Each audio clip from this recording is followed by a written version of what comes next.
जो शरद की हिफाजत करने वाले लोग हैं वो किसान के ही बेटे हैं, लेकिन बड़े बड़े जो ऑफिसर्स लोग हैं आप ये देखिए वो कहाँ से हैं। आज क्रिकेट के अंदर कौन है? क्रिकेट के अंदर सारे नेता और मंत्रियों के बेटे हैं। एक बात मुझे बताइए, जितने भी हिंदूवादी संगठन हैं, जिन हिंदूवादी संगठन में जुड़ने के लिए बीजेपी हाउ हल्ला मचाती है, जिस बजरंग बली के नाम पर और बजरंग दल के नाम पर कर्नाटक का चुनाव बीजेपी ने लड़ा, एक बात आप मुझे बताइए, उस बजरंग दल में अमित शाह का बेटा क्यों नहीं ज्वाइन करता?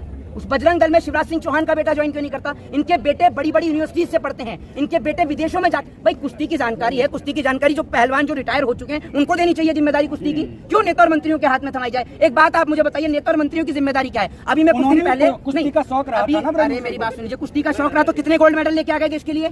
गोल्ड मेडल लेकर आने वाला तो देश के किसान का बेटा है। गोल्ड मेडल ये थोड़ी लेकर आए हैं। जो वीवीआईपी में रहते हो, जो वीआईपी ट्रीटमेंट में रहते हो, जो हेलीकॉप्टर से उड़ते हो, वो देश के लिए गोल्ड नहीं ला सकते, वो पैसा ले। आज ये देश का दुर्भाग्य नहीं है कि देश की बहन बेटियां सड़क पर बैठी हैं, ये रो रही हैं, इनके ऊपर डंडे बरसाए जाते हैं, कभी इनके ऊपर जो बारिश होती है तो गद्दे तक बेड तक नहीं हिलाने दी जाते। तो क्या ये देश का दुर्भाग्य नहीं है? खामोश तो सरकार तो खामोश रहेगी। जब किसान आंदोलन का पहला दिन था ना, तब क्या क्या नहीं कहा गया किसानों को? पहले दिन से लेकर आखिरी दिन तक यही कहा, आपने सुना होगा, जो इनको देशद्रोही कहता था, कोई खालिस्तानी, कोई पाकिस्तानी, कोई आतंकवादी। मतलब जो आपको अनाज पैदा करके दे रहा है उसको आपने टेररिस्ट घोषित कर दिया, आपने उसको खालिस्तानी पाकिस्तानी बोल दिया। लोग यही कह रहे थे कुछ नहीं होगा, बैठ के अपने घर चले जाएंगे।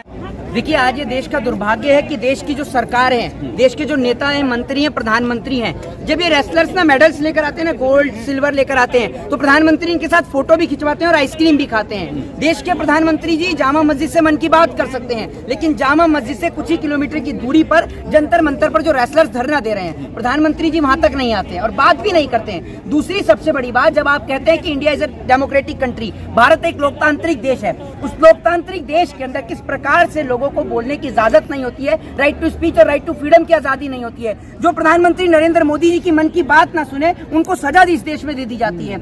इस देश के अंदर महिलाओं के साथ रेप हो रहा हो और रेपिस्ट खुलेआम घूम रहे हो, जिस देश के अंदर रेपिस्टों का स्वागत फूल की मालाओं से किया जाए, उस देश के अंदर आप उस देश की सरकार से क्या गुहार लगाएंगे? आप एक बात मुझे बताइए, कहाँ बहन बेटियां सुरक्षित और किस जगह पर बहन बेटियां सुरक्षित हैं? गुजरात से जो है 40,000 से ज्यादा महिला गायब है, सरकार उस पर चर्चा करने को तैयार नहीं है। दूसरा पॉइंट, पहलवानों को धरना देते हुए 25 दिन से ज्यादा हो गए हैं, सरकार इस पे चर्चा करने को तैयार नहीं है। हाथरस में एक बेटी के साथ बलात्कार हो गया, सरकार उस पर चर्चा करने को तैयार नहीं है। भाई सरकार चर्चा किस पे करती है? सरकार की चर्चा का उद्देश्य सिर्फ हिंदू और मुस्लिम और कुछ नहीं है।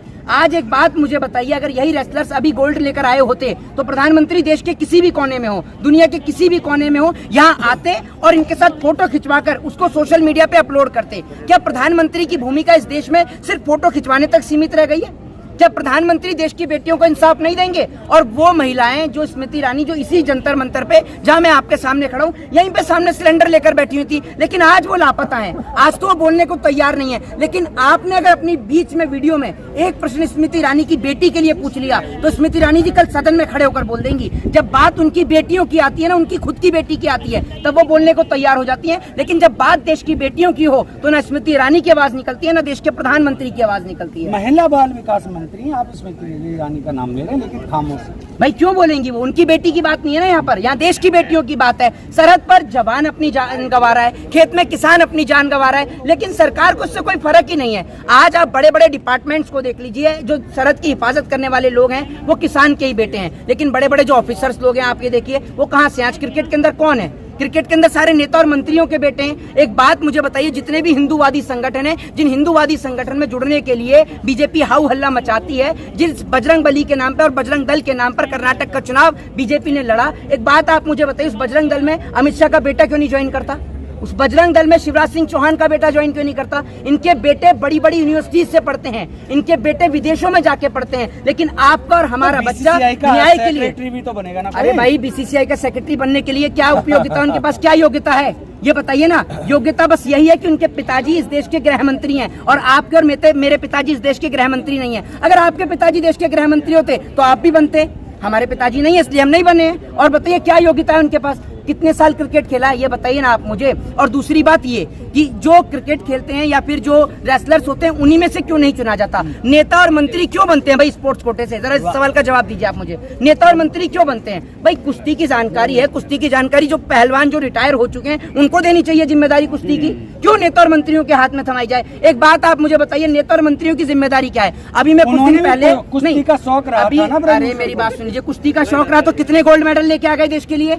गोल्ड मेडल लेकर आने वाला तो देश के किसान का बेटा है, गोल्ड मेडल ये थोड़ी लेकर आए हैं। जो वीवीआईपी में रहते हो, जो वीआईपी ट्रीटमेंट में रहते हो, जो हेलीकॉप्टर से उड़ते हो, वो देश के लिए गोल्ड नहीं ला सकते, वो पैसा लेके आ सकते हैं। आज देश के प्रधानमंत्री जी की बात अगर अडानी के लिए हो तो अडानी के लिए प्रधानमंत्री बोलेंगे। प्रधानमंत्री की विदेश यात्रा के दौरान देख लीजिए, जहां जहां मोदी जी विदेश यात्रा पे गए हैं उसके बाद किसको बिजनेस मिलता है, ये आप देख लीजिए। आज ये देश का दुर्भाग्य नहीं है कि देश की बहन बेटियां सड़क पर बैठी हैं, ये रो रही हैं, इनके ऊपर डंडे बरसाए जाते हैं, कभी इनके ऊपर जब बारिश होती है तो गद्दे तक बेड तक नहीं हिलाने दिए जाते। तो क्या ये देश का दुर्भाग्य नहीं है? अगर आपके घर की बहन बेटी होती तो आप लोग इसी तरीके से रहता आप लोगों का रवैया। देश की मीडिया को दिखाना चाहिए, यहाँ कंटिन्यू कवरेज देनी चाहिए। एक बात आप मुझे बताइए, 25 दिन हो गए, 25 दिन तो बहुत दूर की चीज है, अगर 10 दिन भी प्रधानमंत्री यहाँ बैठे होते ना, अब तक देश की मीडिया ना बाथरूम और लेटरिन करने के लिए भी नहीं उठती। और यहाँ पर देश के बैठे हुए, जो देश के लिए पहलवान बैठे हुए हैं, जो गोल्ड लेकर आए हैं, वो यहाँ पर बैठे हुए हैं, तो आप देख लीजिए कितनी देर दिखाती है, एक नीचे लाइन देकर खत्म कर देती है बस।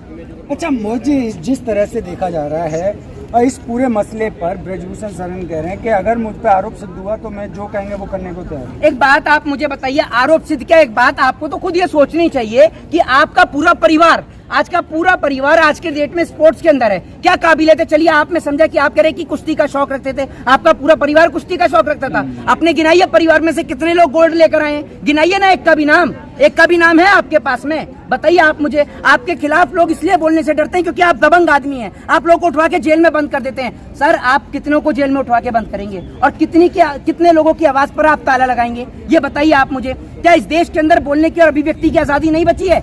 अगर एक व्यक्ति गलत हो सकता है, 2 व्यक्ति गलत हो सकते हैं, यहाँ तो इतने सारे पहलवान रेसलर्स बैठे हैं, क्या सभी गलत है? बीजेपी वाले बोल रहे हैं, बीजेपी वाले नेताओं के साथ हर किसी के साथ राजनीति होती है। कह दीजिए कुलदीप सिंह सेंगर भी बलात्कारी नहीं था, उसके साथ भी राजनीति हुई। कह दीजिए ना नित्यानंद भी नहीं था, आसाराम भी नहीं है, उसके साथ भी राजनीति हो रही है। सबके साथ राजनीति होती है ना बीजेपी वालों के साथ। कोई असम के अंदर आप देखते हैं, उधर कोई चकला चलाते हुए पकड़ा जाता है, कोई बच्चा चोरी के इल्जाम में पकड़ा जाता है, सबके साथ राजनीति तो होती है। बीजेपी वाले तो सारे दूध के दूल्हे हैं। अमित शाह जी तो भैया, अमित शाह जी तो इतने पढ़े लिखे थे, उनके साथ राजनीति हुई तभी उनको तड़ी पार कर दिया।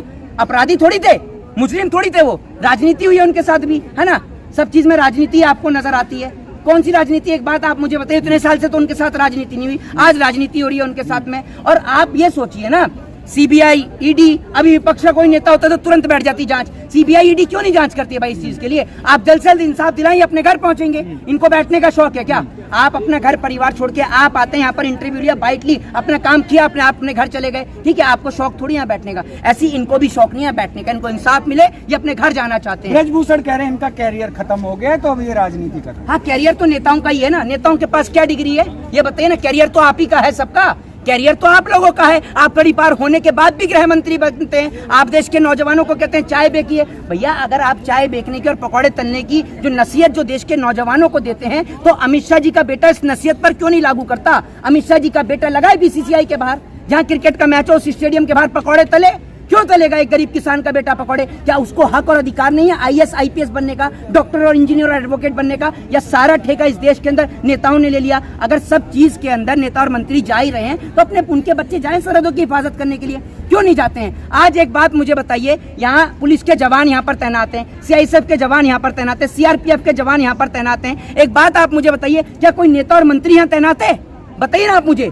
ये लोग अपना घर परिवार छोड़कर इसलिए ये आर्मी का एग्जाम क्लियर करते हैं, पुलिस का एग्जाम क्लियर करते हैं, ताकि अपनी कंट्री में कुछ कंट्रीब्यूट कर सकें, अपने देश की सेवा कर सकें। लेकिन हमारे देश की सरकार हर साल हर 6 महीने में कोई ना कोई ऐसा मुद्दा खड़ा कर देती है कि देश के जवानों को अपने ही देश के लोगों के ऊपर लाठी और डंडे भाजने पड़ जाते हैं। मोहित जी एक और बात है, जिस तरह से पूरा जो कुश्ती संघ है उसे भंग कर दिया गया है, दोबारा से चुनाव होंगे तो थोड़ा इंतजार कर सकते हैं। अरे एक बात आप मुझे बताइए, इंतजार, एक बात आप मुझे बताइए, अगर इनकी जगह आपकी बेटी होती या आपकी बहन होती तो क्या इंतजार करने की सलाह देते आप?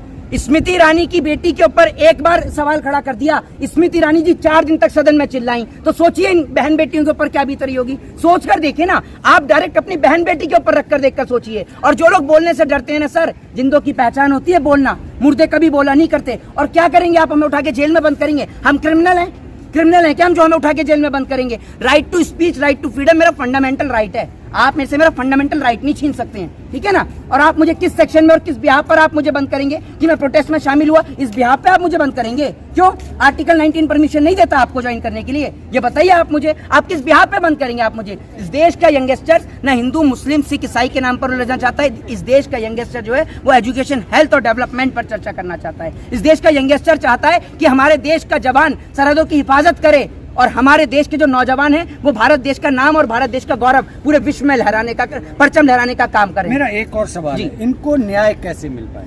इनको न्याय कैसे नहीं मिलेगा? एक बात आप मुझे बताइए, अगर सीबीआई दिन हो गए, कोई भी अभी सरकार खामोश है? सरकार तो खामोश रहेगी। जब किसान आंदोलन का पहला दिन था ना, तब क्या क्या नहीं कहा गया किसानों को? पहले दिन से लेकर आखिरी दिन तक यही कहा। आपने सुना होगा कि इनको देशद्रोही कहता था, कोई खालिस्तानी, कोई पाकिस्तानी, कोई आतंकवादी। मतलब जो आपको अनाज पैदा करके दे रहा है उसको आपने टेररिस्ट तक घोषित कर दिया, आपने उसको खालिस्तानी पाकिस्तानी बोल दिया। लोग यही कह रहे थे कुछ नहीं होगा, बैठ के अपने घर चले जाएंगे। तो ऐसे तो इन बेटियों को भी बदनाम किया जा रहा है ना। एक बात आप मुझे बताइए, आपके बदनाम करने से क्या कोई बदनाम होगा? जो बदनाम है वो पूरे देश को पता है कि कौन बदनाम है। नहीं, वो उनका काम है बदनाम करने का। वो लोग, पूरे देश को पता है कि आपके गृह मंत्री जी की क्या उनकी योग्यता है, ठीक है ना। पूरे देश को पता है कि आपकी पार्टी का एमएलए तक कुलदीप सिंह सेंगर, वो बलात्कारी आपकी पार्टी का था। आपकी पार्टी में सारे चोर डकैत जो लोगों को छुरी चलाने की बात करते हैं, छुरियों में धार लगाने की बात करते हैं, वो सब आपकी पार्टी के अंदर है। साध्वी प्रज्ञा ठाकुर छुरी को लेकर बात करते हैं, वो आपकी पार्टी के अंदर है। कुलदीप सिंह सेंगर नहीं,